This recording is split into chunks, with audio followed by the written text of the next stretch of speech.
నమస్తే, welcome to our channel. నేను సిరి. రాజశేఖర రెడ్డి గారి హయాంలో అయితే ఐఏఎస్ ఆఫీసర్ అయిన శ్రీలక్ష్మి జైలుకి వెళ్ళిన సందర్భాన్ని మనం చూసాం. అయితే ఇప్పుడు జగన్మోహన్ రెడ్డి గారి హయాంలో కూడా నలుగురు ఐఏఎస్ ఆఫీసర్లు జైలుకి వెళ్ళే అవకాశం ఉన్నట్టు మనకి వార్తలు వస్తున్నాయి. ఇంతకీ ఎవరా నలుగురు ఐఏఎస్ ఆఫీసర్లు? సో ఈ అంశాన్ని మనకి వివరించడానికి మనతో పాటు ఉన్నారు ప్రముఖ senior journalist, political analyst C S Rao గారు. నమస్కారం సార్. నమస్తే సార్, ఇప్పుడు చూస్తుంటే మనం అప్పుడు చూసాం గతంలో రాజశేఖర రెడ్డి గారి హయాంలో అయితే శ్రీలక్ష్మి గారు, ఐఏఎస్ ఆఫీసర్ అయిన శ్రీలక్ష్మి గారు అయితే అరెస్ట్ అయ్యారు, జైల్లో ఉన్నారు. అండ్ ఇప్పుడు కూడా జగన్మోహన్ రెడ్డి గారి హయాంలో నలుగురు ఐఏఎస్ ఆఫీసర్లు అరెస్ట్ అయ్యే అవకాశం ఉందని చెప్పేసి మనకి వార్తలు వస్తున్నాయి. ఇందులో ఎంతవరకు వాస్తవం ఉంది? ఒకవేళ అరెస్ట్ అయితే ఇంతగా ఎవరు ఆ నలుగురు ఐఏఎస్ ఆఫీసర్లు? సో ప్రభుత్వం మారిన తర్వాత ఖచ్చితంగా ఐఏఎస్ల మీద, కొంతమంది ఐపీఎస్ల మీద కొత్త ప్రభుత్వం చర్యలు తీసుకున్నటువంటి అవకాశం ఉందనేది బాగా బలంగా వినిపిస్తున్నటువంటి ఒక అభిప్రాయం. ఎందుకనంటే జగన్మోహన్ రెడ్డికి సొంత మనుషుల్లాగా కొంతమంది ఐఏఎస్లు, ఐపీఎస్లు వ్యవహరించారు 2019 నుంచి ఇప్పటి వరకు కూడా అనేది అందరికీ తెలిసినటువంటి అంశమే. దీంతో ఒక రెడ్ బుక్నేమో లోకేష్ తయారు చేశారు, ఇంకొక బ్లూ బుక్నేమో చంద్రబాబు నాయుడు తయారు చేశారు.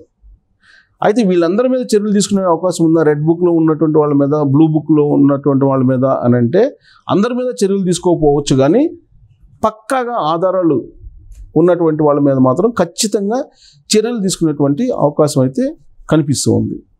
గతంలో రాజశేఖర రెడ్డి ముఖ్యమంత్రిగా ఉన్నప్పుడు బీపీ ఆచార్య, శ్రీలక్ష్మి ఇలాంటి వాళ్ళని జైలుకి పంపించేటువంటి పరిస్థితి, జైలుకి వెళ్లాల్సిన పరిస్థితి ఏర్పడింది రాజశేఖర రెడ్డి టైంలో. రాజశేఖర రెడ్డి 2004 నుంచి 2009 దాకా అధికారంలో ఉన్నారు. రెండోసారి అధికారంలోకి వచ్చిన తర్వాత దురదృష్టవశాత్తు ఆయన హెలికాప్టర్లో మరణించారు. ఆ తర్వాత జరిగినటువంటి కిట్ ప్రోకో కేసుల్లో మంచి మంచి ఐఏఎస్ ఆఫీసర్లు, శ్రీలక్ష్మి లాంటి ఆఫీసర్లు జైలుకి వెళ్లాల్సి వచ్చింది. కారణం ఏంటంటే ఓబులాపురం మైనింగ్ విషయంలో నిబంధనలకు విరుద్ధంగా పర్మిషన్స్ ఇచ్చారు, సైన్ చేశారు. అలాగే వాన్పిక్ భూముల్లో వాళ్ళ భూముల్ని తక్కువ రేటుకి తీసుకోవడం, అక్కడ ఆక్రమణలు చేయటం, ఇవన్నీ కూడా జరిగినాయి. వాన్పిక్ సంబంధించినటువంటి ప్రాజెక్టులో ఇన్వాల్వ్ అయినటువంటి ఐఏఎస్ని జైలుకి పంపించడం జరిగింది. సో ఈ రెండుకు సంబంధించి జైలుకి వెళ్ళారు. ఇప్పటికీ కూడా కేసులను ఫేస్ చేస్తున్నారు. కొంతమంది మంత్రులు కూడా వెళ్ళారు. మంత్రులు కూడా, ఆ రోజు ఉన్నటువంటి కొంతమంది మంత్రులు కూడా జైలుకి వెళ్ళారు. ఇవాళ కూడా కేసులు ఎదుర్కొంటూ ఉన్నారు. ఇలాంటి పరిస్థితే ఇంతకన్నా ఎక్కువగా ఈసారి జగన్మోహన్ రెడ్డి ప్రభుత్వాన్ని కోల్పోయిన తర్వాత జగన్మోహన్ రెడ్డి పార్టీ, జగన్మోహన్ రెడ్డి హ్యాపీగా ఉంటారు. ఆయన మీద ఆల్రెడీ 33 కేసులు ఉన్నాయి. ఇంకొక 23 ఉన్నాయి. 23 కేసులు ఏమున్నాయి, ఈడీ కానీ సిబిఐ కేసులు కానీ. ఆయన మీద కాకపోతే ఇంకో 4 కేసులు అవుతాయి. ఆయన పోయేది ఏం లేదు.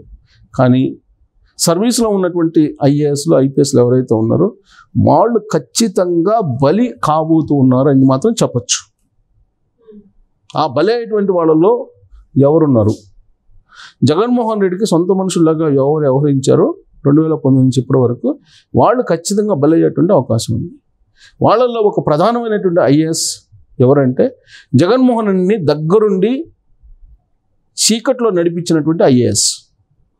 ఆయనే సీఎంఓని మొత్తాన్ని కబ్జా చేసేసి చీఫ్ సెక్రటరీని కూడా కాదని ఆయన వ్యవహరించినటువంటి తీరు వివాదాస్పదం కూడా అయింది ఒకనొక సందర్భంలో. ఆయన నిర్వహించినటువంటి, ఆయన ప్రిన్సిపల్ సెక్రటరీగా ఉన్నటువంటి డిపార్ట్మెంట్లో జరిగినటువంటి అవకతవకలు చాలా ఉన్నాయి. నాడు నేడు ప్రోగ్రామ్ అని ఇలాంటి వాటిలో చాలా ఉన్నాయి. సో వాటన్నిటిని కూడా ఆన్ రికార్డ్ తీసి ఆయన్ని ఖచ్చితంగా జైలుకు పంపించడానికి అవకాశం ఉంది. ఏ విధంగా అయితే ఏబి వెంకటేశ్వరరావుని నిరాధారమైనటువంటి ఆరోపణలతోటి వేటాడి ఆయన్ని కెరీర్ని కొలాప్స్ చేశారో, ఇక్కడ ఆధారాలతో సహా ఆయన నిరాధారమైన ఆరోపణలతోటి జగన్మోహన్ రెడ్డి వేటాడారు.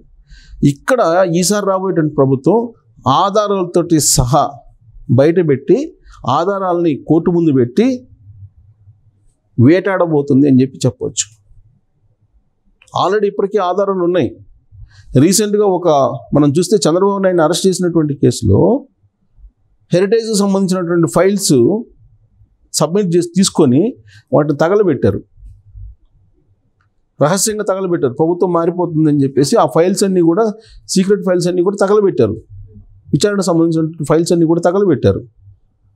అలాగే నేను చెప్పాను కదా, నాడు నేడు అనేటువంటి ఒక కార్యక్రమాన్ని పెట్టి ఏ విధంగా విద్యా వ్యవస్థలో అవకతవకలకు పాల్పడ్డారో వాళ్ళ మీద ఖచ్చితంగా కేసులు పెట్టేటువంటి అవకాశం ఉంది. వాళ్ళని దోషులుగా నిలిపి జైలుకి పంపించేటువంటి అవకాశం ఉంది. అలాగే సీఎం ఆఫీసులో అన్నీ తానై వ్యవహరిస్తున్నటువంటి మరొక ఐఏఎస్ అధికారి, ఆయన ద్వారా మొత్తం లిక్కర్ కానీ లేదా ఇసుకు సంబంధించినటువంటి సిండికేట్లు, అలాగే ఆ టెండర్లు, తర్వాత అసలు టెండర్ ప్రక్రియ లేకుండా డబ్బులు డ్రా చేయడానికి పర్మిషన్ ఇచ్చినటువంటి ఫైల్స్ ఇవన్నీ బయటపెట్టి ఆ ఐఏఎస్ను కూడా జైలు పాలు చేసేటువంటి అవకాశం ఉంది, జైలుకి పంపించేటువంటి అవకాశం ఉంది. వీళ్ళతో పాటు ప్రజెంట్ చీఫ్ సెక్రటరీగా ఉన్నటువంటి జవహర్ రెడ్డిని రిటైర్ అయినప్పటికి కూడా ఆయన మీద ఖచ్చితంగా కేసు పెట్టేటువంటి అవకాశం ఉందని చెప్పి కూడా తెలుస్తోంది. ఎందుకంటే అసైన్డ్ ల్యాండ్స్కి సంబంధించి 2019 నుంచి ఇప్పటివరకు జరిగినటువంటి అతిపెద్ద కుంభకోణం ఆయన చుట్టూ తిరుగుతుంది. మొత్తం 1953 నుంచి ఆంధ్రప్రదేశ్లో ఉన్నటువంటి పేదలకు ఇచ్చినటువంటి అసైన్ భూములు 25 లక్షల ఎకరాలు సుమారుగా ఉంటే దాంట్లో 4 లక్షల ఎకరాలని ఈ 5 సంవత్సరాల్లో సొంతం చేసుకుని రిజిస్ట్రేషన్ చేయించేసుకున్నారు చాలామంది. ఈ 4 లక్షల ఎకరాలకు సంబంధించి మొత్తం ఎంక్వైరీ చేయించడానికి చంద్రబాబు నాయుడు సిద్ధపడ్డారు. కాబట్టి అది ఎంక్వైరీ చేస్తే అసలు 4 ఐఏఎస్లు అవుతారా, లేదంటే ఇంకా ఆ సంఖ్య పెరిగే అవకాశం ఉందా అనేది కూడా సందేహంగా ఉంది. ఈ 4 ఐఏఎస్లతో పాటు ఐపీఎస్లు కూడా కనీసం 3 ఐపీఎస్లు జైలుకి వెళ్ళేటువంటి అవకాశం ఉంది. లేదా ఏబి వెంకటేశ్వరరావు లాగా సర్వీస్కి దూరంగా ఉండాల్సినటువంటి పరిస్థితి వస్తుంది.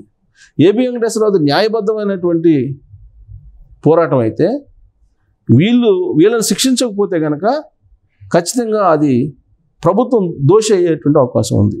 ఎవరు ఈ 3 ఐపీఎస్లు ఎవరైతే ఉన్నారో వాళ్ళని కనుక శిక్షించకపోతే ప్రభుత్వమే దోషిగా నిలబడే అవకాశం ఉంది. అందుకే వాళ్ళ 3 లోపల పంపించేటువంటి అవకాశం ఉంది, సర్వీస్ నుంచి తొలగించేటువంటి అవకాశం ఉంది. కారణం ఏంటంటే జగన్మోహన్ రెడ్డి సొంత మనుషుల్లాగా వాళ్ళు వ్యవహరించారు. చట్టానికి విరుద్ధంగా, నిబంధనలకు విరుద్ధంగా వ్యవహరించి ప్రత్యర్థి పార్టీలకు సంబంధించిన లీడర్స్ని జైల్లో పెట్టించారు వాళ్ళు. కాబట్టి వాళ్ళని ఖచ్చితంగా సర్వీస్ నుంచి తప్పించేటువంటి అవకాశం ఉంది. నిబంధనలకు విరుద్ధంగా వ్యవహరించారు కాబట్టి వాళ్ళని జైలు పాలు చేసిన అంటే 4 ఐఏఎస్లు కన్ఫామ్ జైలుకు పంపించేటువంటి అవకాశం ఉంది. వాళ్ళు 4 వెళ్ళేటువంటి అవకాశం ఉంది. వాళ్ళతో పాటు ఐపీఎస్లు కూడా వెళ్ళే అవకాశం ఉంది. ఇప్పటికే జగన్మోహన్ రెడ్డి ప్రభుత్వంలో హైకోర్టు ముందు నుంచున్నటువంటి దాఖలాలు చాలా ఉన్నాయి. ఐఏఎస్లు, ఐపీఎస్లు లాస్ట్కి డీజీపీ, మాజీ డీజీపీ సవాంగ్ కోర్టు ముందుకు వెళ్ళి హైకోర్టులో క్షమాపణలు చెప్పారు. జగన్మోహన్ రెడ్డి హయాంలో చీఫ్ సెక్రటరీ వెళ్ళి ఉదయం నుంచి సాయంత్రం దాకా అక్కడ నుంచున్నటువంటి పరిస్థితి హైకోర్టు ఎదుట. అలాగే పంచాయతీరాజ్ వివిధ డిపార్ట్మెంట్లో ఉండేటువంటి కొంతమంది ఐఏఎస్లు కోర్టుకి సంజాయిషి చెప్పుకునేటువంటి పరిస్థితి వచ్చింది. ఇప్పుడు ప్రభుత్వం ఉంది కాబట్టి కేవలం సంజాయిషి వరకు మిగిలింది. రేపు రాబోయేటువంటి ప్రభుత్వం వీళ్ళందరి మీద చర్యలు తీసుకునే అవకాశం ఉంది, జైలుకి పంపించేటువంటి అవకాశం ఉంది.